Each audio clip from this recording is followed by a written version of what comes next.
Ben McKee, Patrick Brown, GoVols 24/7 here on Monday of Missouri Week. Just spoke with Josh Heupel following his weekly noon press conference to kick off the week. Also spoke to McCallan Castles and Danico Slaughter as they prepare for another big game this weekend in Como. A couple of house cleaning notes from over the weekend to go back and revisit, I think.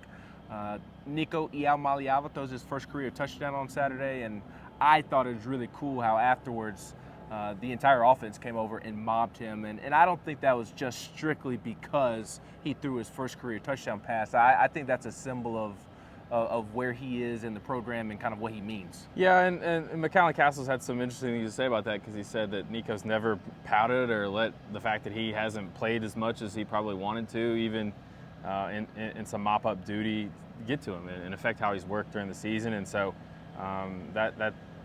this probably applies to a lot of guys, but to Nico too. You know, there's a lot of guys in this program that don't play, that work out here on this practice field and help Tennessee become a better football team.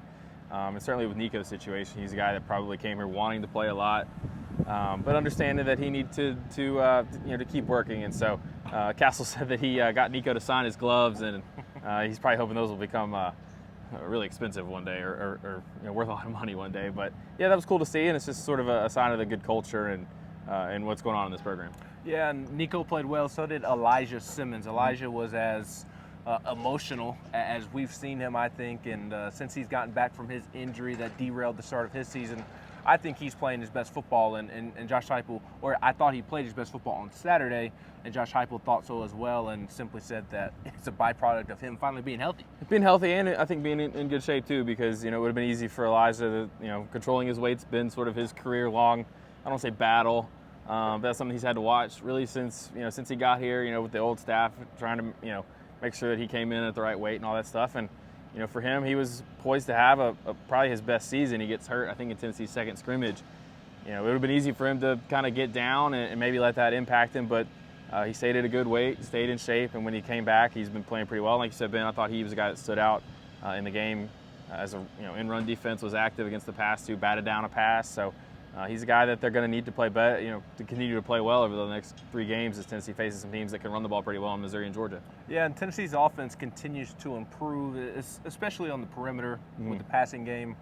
Josh Heupel was asked about why his receivers and skill position players are improving, and he wishes he knew the secret recipe to that. But I thought McCallan Castles had a nice quote when he was asked a similar question, and he said just dudes are making plays and making better decisions. Yeah, and Heupel said it was just guys working at it and maybe getting comfortable in what they're doing, and they kind of had to sort of pivot on the fly with Bru McCoy going down. They had to get the best 3 out there into their best spots, and I think they've done that the last couple of weeks with Dante Thornton Jr. moving outside, with Ramel Keaton on the other side, and Squirrel White in the slot. And those guys have gotten comfortable there a little bit, and there's a little bit more confidence when you start making some plays. I think we've seen that. And Tennessee's, they're leading the SEC in rushing. They're also leading the SEC in run defense, which is a pretty good tandem to have. But they need that balance on offense to be able to score against some of these defenses they're going to play here the next 2 weeks. And those guys making some plays on the outside for another game, a second straight game, is got to be good for their confidence. And Joe Milton's playing well, but he's also getting some help from the guys out there. And that's an important late-season development for Tennessee. Yeah, and speaking of scoring points this weekend, obviously Tennessee's defense will have to do its part as well, but Missouri is a tall challenge. They're very good offensively.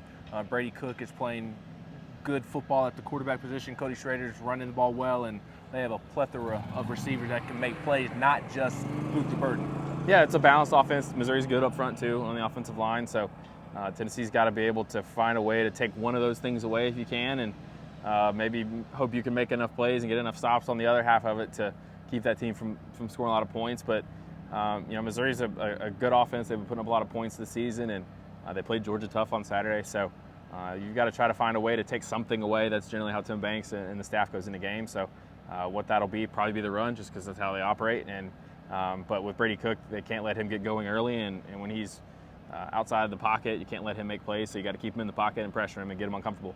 Absolutely. It'll be a big challenge for Tennessee this weekend in Como for another top 25 matchup between the Vols and Missouri, and we will have plenty of coverage for it all week long at GoVols 24/7. He's Patrick Brown. I'm Ben McKee.